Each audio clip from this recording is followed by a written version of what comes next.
Salut les crypto-fans, j'espère que vous allez bien. Aujourd'hui, c'est la dernière vidéo de l'année pour moi et j'ai donc décidé de modifier un petit peu mon planning pour vous proposer un format vidéo qu'on n'avait plus vu sur ma chaîne depuis au moins un an. Ouais, encore plus rare que ma live, c'est pour dire. Dans cette vidéo, je vais répondre à toutes vos questions que vous m'avez posées sur les crypto-monnaies sur mes différents réseaux sociaux. Au passage, n'hésitez pas à vous abonner à la chaîne et à me suivre sur mes réseaux que sont Twitter et Instagram, je vous mets les liens juste ici.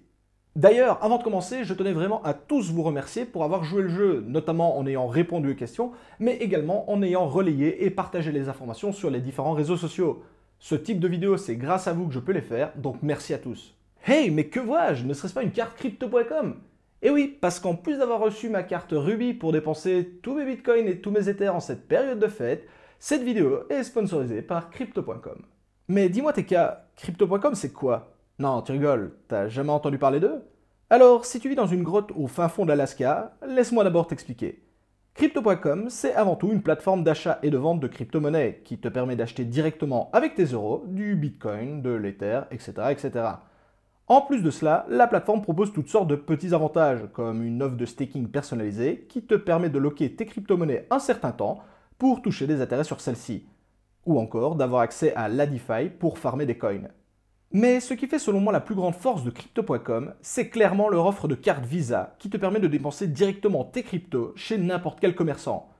Et comme si c'était pas suffisant, à partir de la carte Ruby, tu touches un cashback sur l'ensemble de tes achats crypto et Spotify t'est 100% remboursé. Il existe plusieurs versions de la carte en fonction de la quantité de CRO que tu possèdes et qui vont t'apporter d'autres avantages qui viennent se cumuler au précédent, comme Netflix 100% remboursé ou encore Amazon Prime. Bref, si toi aussi tu veux en profiter, n'hésite pas à télécharger l'application crypto.com qui est disponible sur Android et iOS et d'introduire le code MonsieurTK. Avec celui-ci, tu recevras 25 $ en cadeau si tu te procures la carte Ruby ou une version supérieure. Dépêchez-vous car le 18 janvier, le collatéral pour chacune des cartes sera doublé et il faudra donc 2 fois plus de coins en stock pour détenir la carte.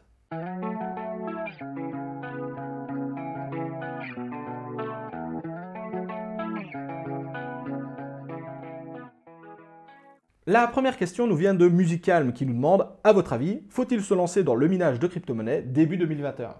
Eh bien, je dirais qu'à partir du moment où le minage est rentable pour toi, c'est toujours intéressant de se lancer. Alors, c'est certain que si tu peux te lancer à un moment donné, je veux dire, juste avant un bull run, comme on a eu par exemple pour certaines personnes en 2017, et ça a été mon cas, effectivement, dans ce genre de cas-là, c'est hyper intéressant parce que c'est hyper rentable. Mais au moment où moi j'ai décidé de commencer à miner, je ne pouvais pas savoir que ça allait complètement exploser en 2017. Alors, on parle peut-être d'un éventuel bull run en 2021. Honnêtement, j'en sais rien, mais si jamais c'est le cas, effectivement, la rentabilité du minage va encore une fois exploser et ceux qui auront acheté déjà du matos ou qui seront déjà dans le coup, leur rentabilité va également exploser.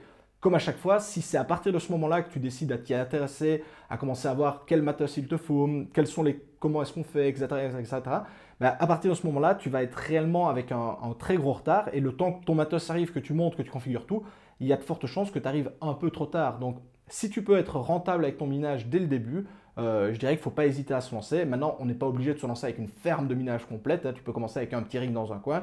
Et si à un moment donné, tu vois que ça passe bien, il sera toujours temps de s'agrandir, etc.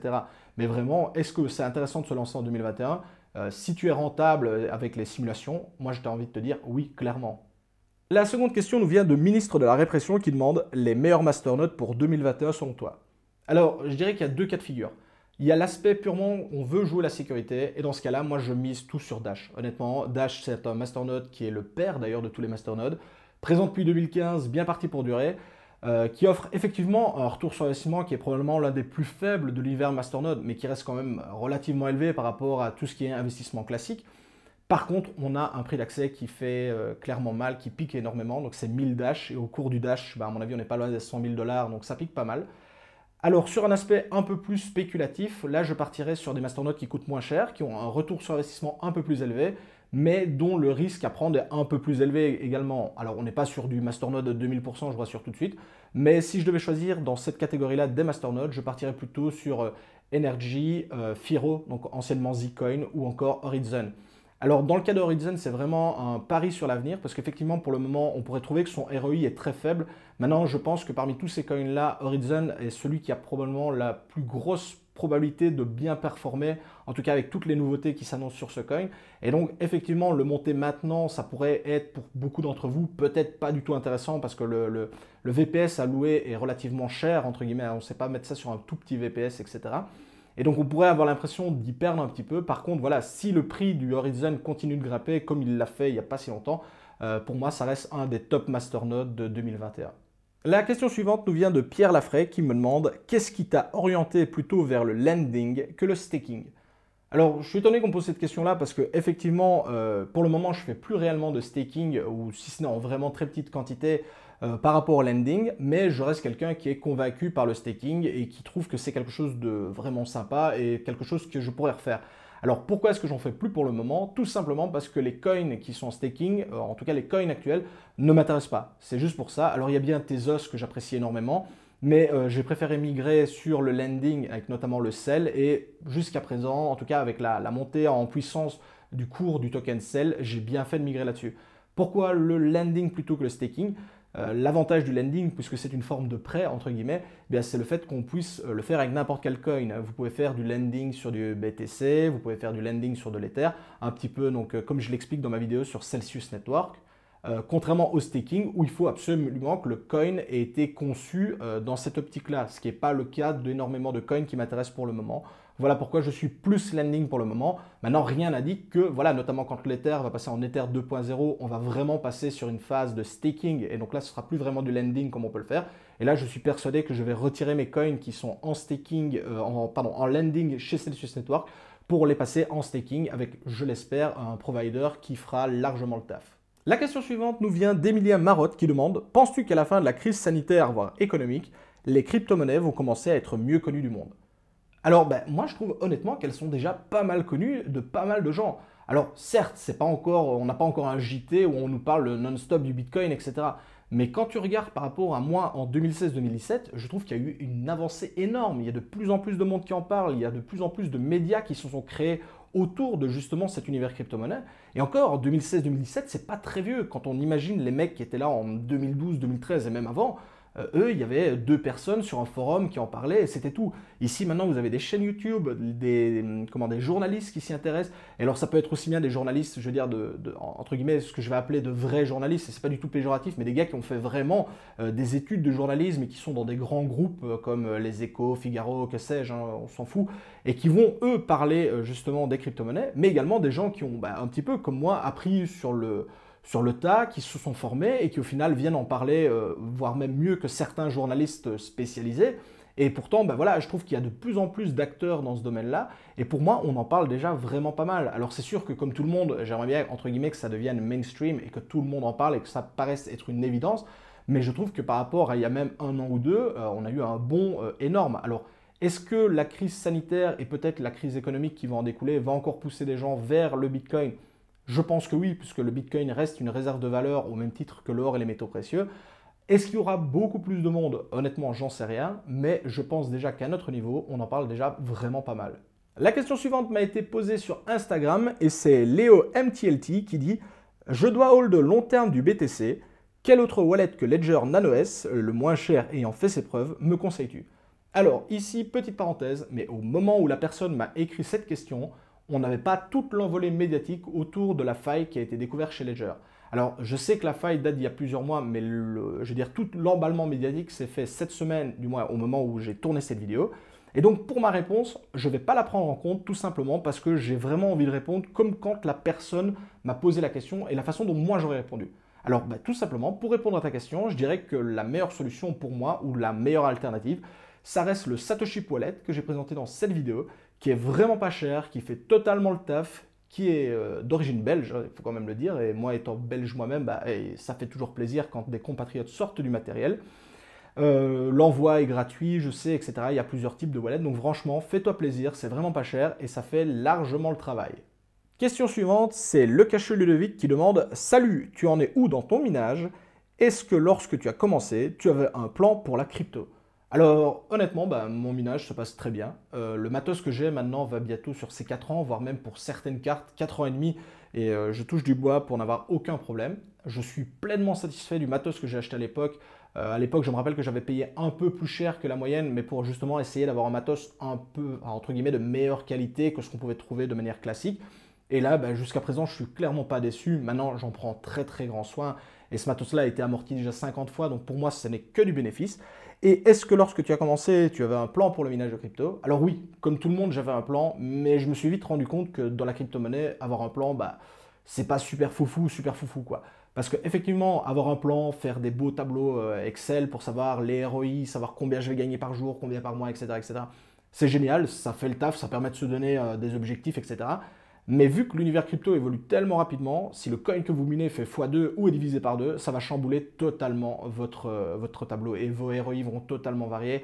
Vous deviez être rentable en 6 mois, vous passez en 10 mois, vous deviez être rentable en 6 mois, vous tombez sur 4 mois, etc. Donc ça permet, entre guillemets, ce genre de tableau et ces genres de plans, se permet d'avoir vraiment une ligne directrice, savoir plus ou moins vers où on va. Maintenant, ça ne remplacera jamais l'expérience et la réalité du terrain. Par contre, ce que je conseille toujours, c'est quand même d'avoir une stratégie. C'est, entre guillemets, savoir ce que vous faites. Ok, peut-être que le timing ne va pas être exactement le même. Maintenant, à partir du moment où vous fixez, tiens, ce coin-là, je le mine, par exemple, et je vais le hold 6 mois, j'invente, hein, ou je le vends directement, faites-le. Tenez-vous à votre stratégie. Sauf si, à un moment donné, vous voyez que ça part complètement en cacahuète. Maintenant, se dire, aujourd'hui je vends, demain je rachète, aujourd'hui je mine ça, demain je mine autre chose, vous allez vraiment vous éparpiller dans toutes les directions et vous perdre complètement et au final perdre en efficacité. Donc je vous conseille vraiment, ayez une stratégie, focussez-vous sur cette stratégie. Maintenant, commencez à faire des tableaux dans tous les sens et en essayant de les garder à jour pour voir tous les jours, toutes les heures si le retour sur investissement se tient. Ça peut être intéressant au début pour se donner une idée, mais je ne pense pas que ce soit vraiment nécessaire et comment dire, euh, intéressant sur du très très long terme.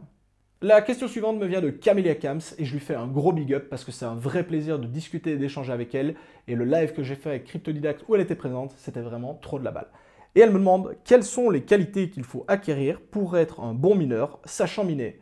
Eh bien, l'expression que je donne toujours, c'est que quand vous faites du minage, vous faites un marathon et pas un sprint. Eh bien, c'est exactement ça. Un trader, par exemple, il va peut-être vous faire 20% sur une journée, le lendemain, il va faire 0, le surlendemain, il va faire moins 10, etc. etc. Et il y a moyen, des fois, de multiplier son investissement très rapidement en trading. Par contre, il y a également moyen de le perdre très rapidement. Eh bien, le minage, c'est l'exact opposé.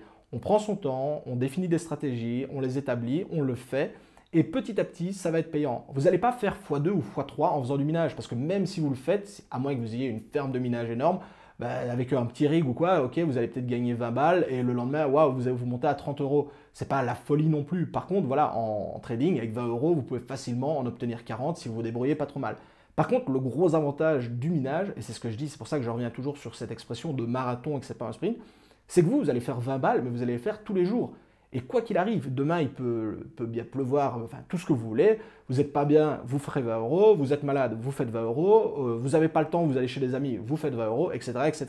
Et l'idée c'est vraiment ça, c'est que le minage ça demande énormément de temps de préparation au départ, mais une fois que tout est bien préparé, bah, ça roule tout seul. Et hormis surveiller, je veux dire, juste ça prend 5-10 minutes, hein, vous faites 5 minutes le matin, 5 minutes le soir pour voir que tout fonctionne, et de temps en temps vous prenez une petite heure pour faire le nettoyage complet de votre installation, ça ne demande pas plus de temps que ça. Et donc bah, voilà, pour moi le minage, c'est vraiment établir des stratégies, prendre son temps. Par contre, bah, justement, c'est un peu la course avec le lièvre et la tortue, je viens d'y penser justement en le disant. Mais effectivement, voilà, la tortue, elle prend son temps, bah, le mineur, c'est un petit peu comme la tortue, il prend son temps, mais au final, bah, c'est généralement lui qui va gagner la course. La question suivante concerne également le minage, et c'est Investisseur Crypto qui demande pourquoi avoir opté pour le minage GPU à la place du CPU ou via des ASIC. Alors tout simplement parce que j'avais un PC gamer et que malheureusement pour moi j'avais une grosse carte graphique mais j'avais un processeur qui était, je ne vais pas dire entrée de gamme mais qui n'était pas bien élevé quoi. Je pense qu'à l'époque c'était encore un i5, j'avais pas d'i7 ni rien. Et donc forcément d'un côté vous avez une GTX 1080, un i5, qu'est-ce que vous faites? Vous faites du minage GPU. Et en fait je suis tombé totalement amoureux du minage GPU.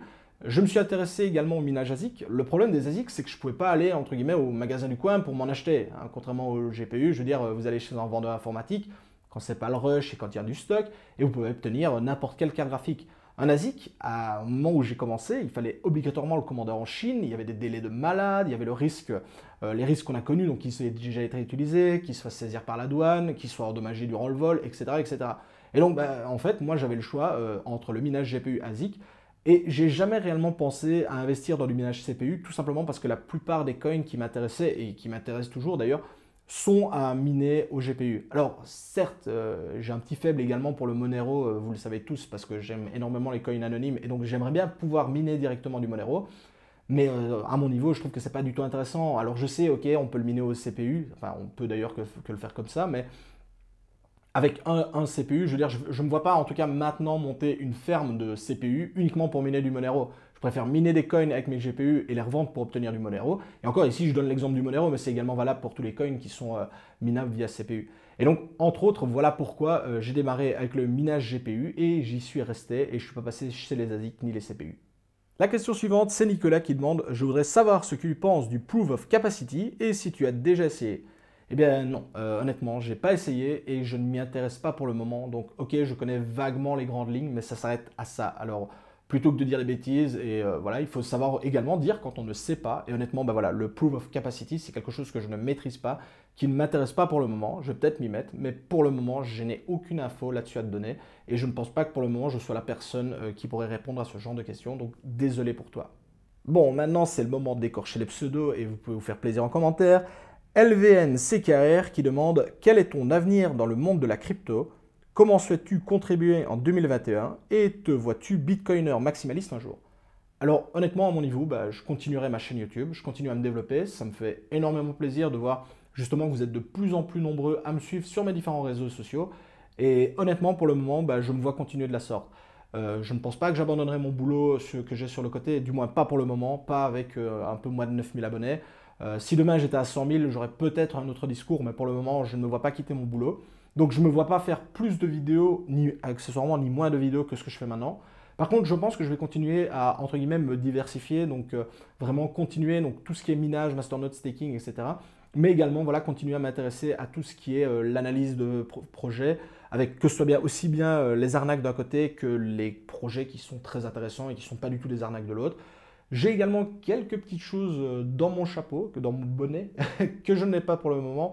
Donc de nouvelles, entre guillemets, de nouvelles thématiques d'émissions que je vais vous proposer sur ma chaîne, mais ça je les garde pour la rentrée.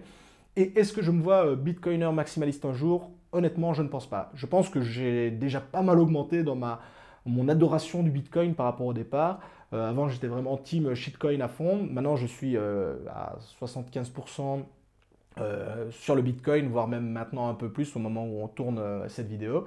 Alors, est-ce que je serai 100% Bitcoin? Non, parce que je pense vraiment que dans d'autres projets, il y a des choses intéressantes à prendre. Peut-être même des projets qui n'existent pas encore. Là, je parle vraiment de manière globale. Je pense que Bitcoin ne peut pas résoudre tous les problèmes à lui tout seul et que donc d'autres projets sur le côté seront les bienvenus. Maintenant, est-ce qu'on a besoin de 8000 crypto-monnaies différentes pour le faire? Bien sûr que non. Est-ce que je vais continuer à adorer les shitcoins du top 1000? Peut-être encore un ou deux. Maintenant, c'est sûr que je me ressente de plus en plus sur le top 10, le top 20, le top 50. Mais maintenant, de là à avoir 100% de Bitcoin, je ne pense pas. Maintenant, il ne faut jamais dire jamais. On verra bien ce que l'avenir nous réserve. Ensuite, c'est Quentin Krawait qui demande « Si tu devais n'avoir qu'un seul coin en masternode en 2021, lequel choisirais-tu » Honnêtement, je pense que je prends Horizon. Que ce soit la version 42 ou 500, hein, c'est pareil, mais je prendrais Horizon. Parce que pour moi, de tous les projets, en tout cas que j'ai cités notamment dans la question précédente sur les masternodes, à mon niveau, je pense que c'est Horizon qui a le plus de chances de performer, de percer, d'apparaître entre guillemets aux yeux de tous. Et donc, si je devais miser sur un seul coin à masternode en 2021, ouais, je choisis Horizon et c'est sidechain. Voilà. La question suivante, c'est Asror2 qui la pose, et c'est vraiment étonnant parce que c'est une question qui me revient très très souvent. C'est « Penses-tu qu'un jour, un coin détrônera le BTC, et si oui, lequel ?» Eh bien, honnêtement, moi je pense pas. Comme je l'ai déjà expliqué dans une précédente vidéo, pour moi, Bitcoin, c'est un peu la mauvaise herbe qui a poussé entre deux pavés et que personne ne voulait, et qui pourtant a réussi à s'imposer. Les autres crypto-monnaies, elles ont poussé dans un univers où tout leur était entre guillemets favorable. Tout était déjà installé, tout était bien fait, on avait déjà les wallets, les exchanges, etc. L'accès à ces crypto-monnaies est d'ailleurs de plus en plus simple par rapport aux premiers qui devaient acheter du Bitcoin. C'était une vraie galère, il fallait faire confiance aux gens. Bref, c'était un bordel pas possible. Et donc, est-ce qu'un coin détrônera Bitcoin? Honnêtement, j'ai vraiment de gros doutes.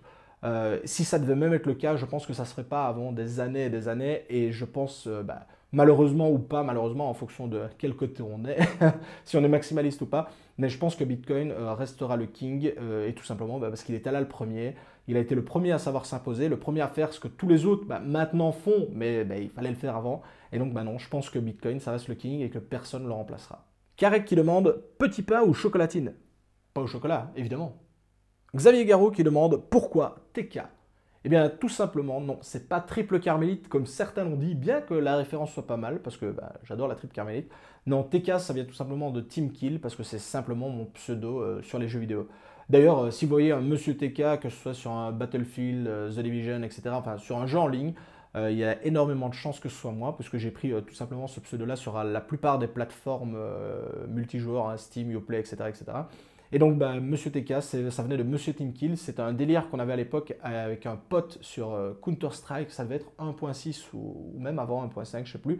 Enfin, si vous êtes ancien, vous voyez exactement de quoi je parle. Et en fait, moi, j'étais Monsieur TK et lui, c'était Madame TK. Et on jouait tous les deux au fusil à pompe et c'était très rigolo. D'où le Monsieur TK qui lui est resté. La question suivante nous vient de Jérôme J qui demande « Quel coin en dehors de Bitcoin recommandes-tu aux petits épargnants ?» Alors, petit épargnant, ça veut tout dire et ça veut rien dire, parce que pour certains, une petite épargne, c'est 10 euros, et pour d'autres, c'est 1000, voire 10 000 euros. Alors, moi, le conseil que je donnerais, c'est tout simplement, si vous avez 1 euro, achetez du Bitcoin. Si vous avez 10 euros, achetez du Bitcoin. Si vous avez 100 euros, achetez du Bitcoin. Si vous avez 1000 euros, à partir de là, on peut commencer à diviser.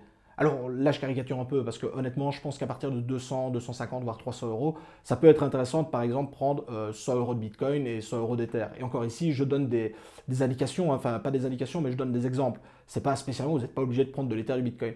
Maintenant, c'est sûr que si vous me dites j'ai 50 euros à mettre, dans quoi est-ce que je les mets? Commencez à mettre 10 euros sur un, 5 euros sur l'autre, 1 euro sur celui-là, etc. Pour moi, ça n'a pas d'intérêt parce que vous allez vraiment trop vous éparpiller avec des sommes qui sont malheureusement trop faible. Par contre, voilà, à partir de 200 euros, pourquoi pas mettre 100 euros de Bitcoin, 100 euros d'Ether, 300 euros, 100 euros de Bitcoin, 100 euros d'Ether, 100 euros de Litecoin. Maintenant, trop diviser, je pense que c'est pas bon non plus. Comme je le dis souvent dans mes vidéos, surveiller 4-5 projets, c'est facile. En surveiller une dizaine, c'est vite le bordel. Donc je dirais, voilà, en tant que petit épargnant, moi je partirais sur ce type de placement et ce type d'investissement. Maintenant, si pour vous, petit épargnant, c'est 10 000 euros, oui, là directement, on peut commencer à vraiment plus se disperser. Maintenant, ce n'est pas le cas de tout le monde et j'imagine que quand la personne m'a posé la question de petit épargnant, on est plus proche des 100 euros que des 10 000, du moins je l'espère pour lui. La question suivante nous vient de Scal qui demande « Que penses-tu de l'art sous forme de NFT ?» Alors honnêtement, moi j'en pense que du bien, je pense que c'est une excellente chose. Je pense que c'est un nouvel outil qui vient à la disposition des créateurs, hein, que ce soit des artistes, des peintres, des musiciens, peu importe. Hein. Je pense que c'est vraiment un outil supplémentaire qui vient s'ajouter à leur palette, sans mauvais jeu de mots, pas palette de couleurs, mais à leur palette. Et c'est vraiment un plus pour moi. Alors, est-ce que ça va remplacer tout ce qu'on connaît? Non, je pense pas. Je pense que c'est vraiment quelque chose de supplémentaire et donc de complémentaire qui s'apporte à leur travail. Est-ce que ça va devenir une finalité? Je ne pense pas. Est-ce qu'on va par contre voir de nouveaux artistes débarquer grâce à cette technologie, entre guillemets? Oui, je pense clairement que ça permet. En tout cas, on voit déjà qu'il y a des personnes qui arrivent à se démarquer grâce au NFT, qui n'auraient peut-être pas produit leur contenu s'ils avaient dû passer par la méthode, entre guillemets, le fonctionnement classique. Et ici, le fait de passer par un NFT leur donne la possibilité de vivre de leur art, et je trouve que c'est une excellente chose. Question suivante, c'est Crypto757 qui demande « Comment tu utilises ta carte bancaire crypto pour acheter sur des sites euros ?» Tout simplement avec une carte crypto.com, ça fonctionne super bien.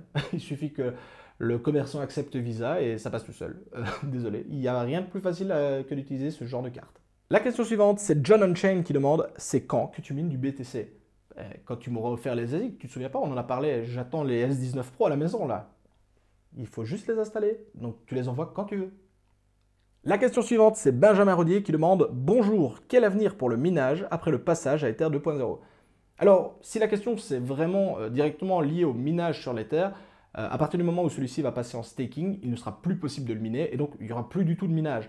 Maintenant, le fondateur de l'Ether, Vitalik Buterin, a indiqué qu'on va avoir une cohabitation pendant 1 an et demi, 2 ans du minage et du staking. Donc les deux principes vont fonctionner en même temps et on sera donc possible de faire du staking et du minage sur Ethereum. Par contre, c'est sûr qu'une fois que le staking sera vraiment à 100% en place, il ne sera plus possible du tout de miner de l'Ether. Et à mon avis, à ce moment-là, énormément de mineurs vont alors migrer sur d'autres coins. Généralement, en tout cas, s'ils sont sur AMD, ils vont probablement migrer sur d'autres coins qui sont sur EtherHash. Donc on peut penser à Ether classique, Pearl, etc. etc. Et si c'est des mineurs NVIDIA, ils ont également l'embarras du choix de passer à autre chose. Est-ce que lorsque le minage Ether va s'arrêter, est-ce qu'on aura par exemple un autre coin autre que l'Ether qui offre de telles rentabilités, de telles performances, etc.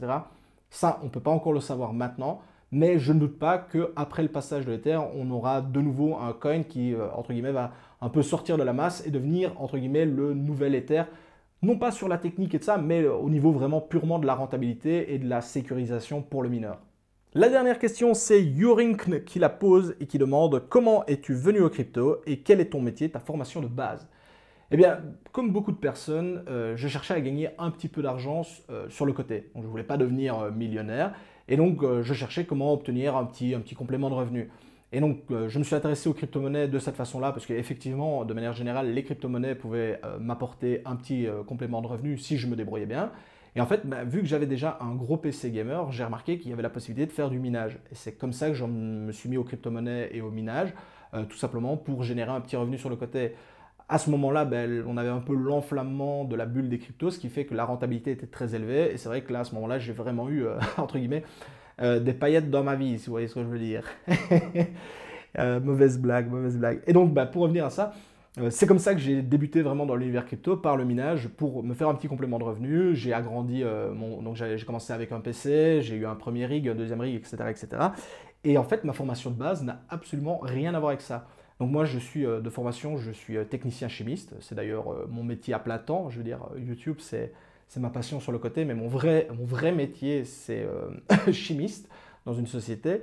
Et en fait, ce qui devait être au début vraiment un petit truc sur le côté sans intérêt, entre guillemets, je pensais faire 5 euros et ça s'arrêterait là.